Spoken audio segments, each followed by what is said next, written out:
Hi everyone, I'm Yana Smakula and welcome back to my channel. Today I have a fun and colorful birthday card to share for a child or an adult. I'm hoping you'll love this video. If you do, give it a thumbs up and subscribe to my channel. Ring the bell too to be notified of every new upload. I'm starting to work on my card just like I always do, by stamping the image I want to color in alcohol marker friendly ink on white cardstock. In my previous video for my favorite things, I shared how you can color with your Copic markers on colored cardstock. And if you'd like, you can use that method here as well. I'm using a fun image of stacked animals from the Birth Yay stamp set from my favorite things, and I'm stamping it using my Mini Misty stamping tool and black Copic marker friendly ink. I also stamped another image off camera and used it as a test. I colored images using various markers and noted down the colors on that sheet. I'm glad I did that as A, I can save this color reference with my stamp set and then use it again in the future without having to rethink various marker colors.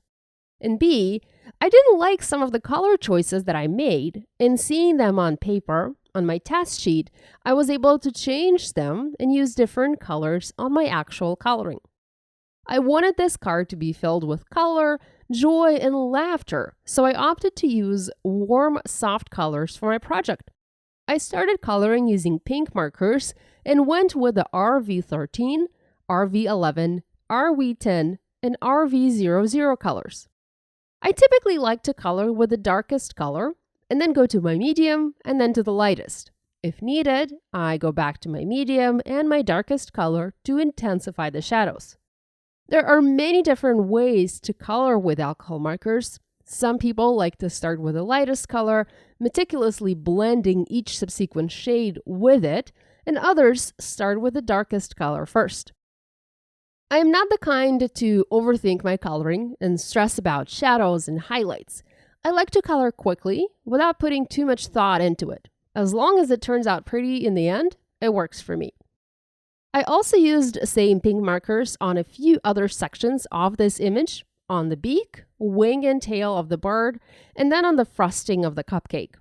Next, I moved on to coloring my turtle, and here I used G21 and actually started with the lightest color. Next, YG63, my medium, and G94 as my darkest shade. And then I came back to my lightest to blend the colors together. I also used a lot of gray markers here, C7, C5, C3 to color the toucan. I personally prefer to use warm grays and not cool grays to color living creatures, but I don't actually have dark warm gray colors in my collection, so I reached for cool grays for this bird. Next, I used W5, W3, and W1 markers to color the body of the turtle and also the rhino, using the W5 marker only to create some heavy shadows. Next, to color monkey, I used E00 and E02. These are my go-to skin colors, and also E33 along with E11 to color the rest of the monkey. At this point, I brought in some yellow markers and colored the cupcake wrapper and also the party hats yellow. I used YR14, Y17, and Y08 markers. Originally, I had blue hats on my test image, but I didn't like how they looked. I didn't like the blue color, and I think yellow worked much better here. Next, I used a coordinating die and cut this image out in my die cutting machine. I like to use my white pen to add various details to the colored images and even regular stamped images. Here, I used size 8 Sakura Jelly Roll pen, and I added a few white dot details on the back of my rhino. I also decided to alter some of the party images here and added white horizontal lines to the party hats and white dots to the cupcake wrapper.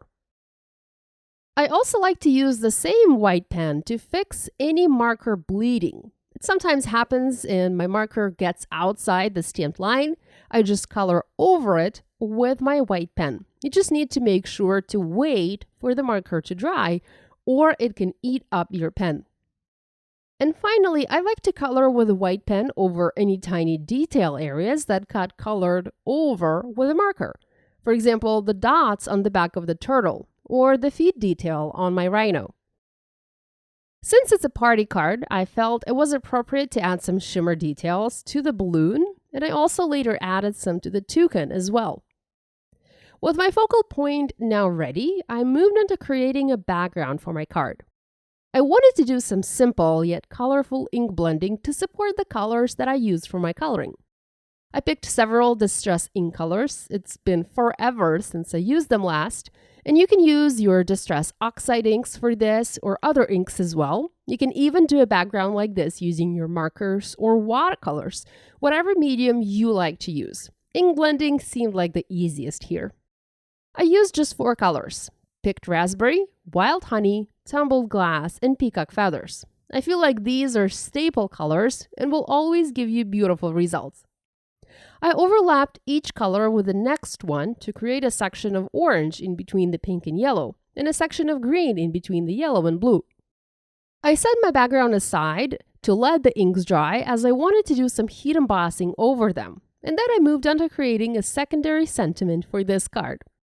I wanted to add a little vertical strip, and I wanted it to say, "Let's celebrate." In the stamp set I'm using today, there is a sentiment that reads, "Let's celebrate you." I didn't need the U, so I carefully cut it off using scissors. You can also mask it if you'd like, if you're not comfortable cutting your stamps, but I feel safer when I just cut it off. Plus, I can always put my stamps back together the way they were intended and use them that way. I stamped this message in black ink twice on white cardstock, trimmed into a skinny strip. With my ink blended background now dry, I moved to heat embossing. My idea was to white heat emboss additional messages going across the ink blending to add pops of white in the background. I treated my panel with an anti-static powder tool, and after inking up the stamps with clear embossing ink, I stamped a number of sentiments reading "Sending endless birthday wishes," or I should say, I stamped the same sentiment a number of times. I used both the grid of my mat and the grid of my clear block to try and stamp those sentiments straight, and both were very helpful to align everything perfectly. I coated my stamped images or stamped sentiments with white detail embossing powder, and then I heat set them using my heat tool to melt the powder.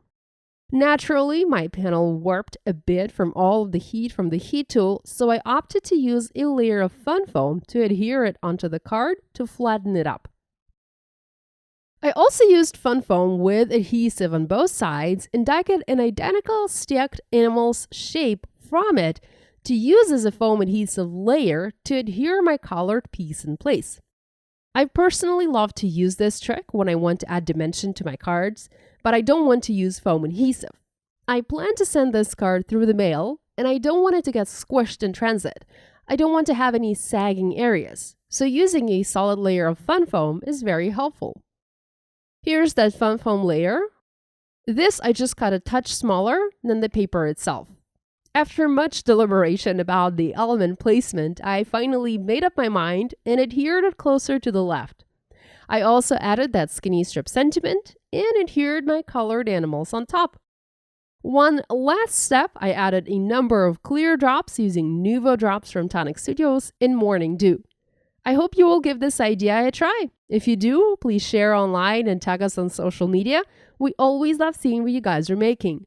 On the screen, there's a link to a playlist with all of my coloring videos. Subscribe now not to miss any new card making tutorials. Thanks for watching. I'll see you next time.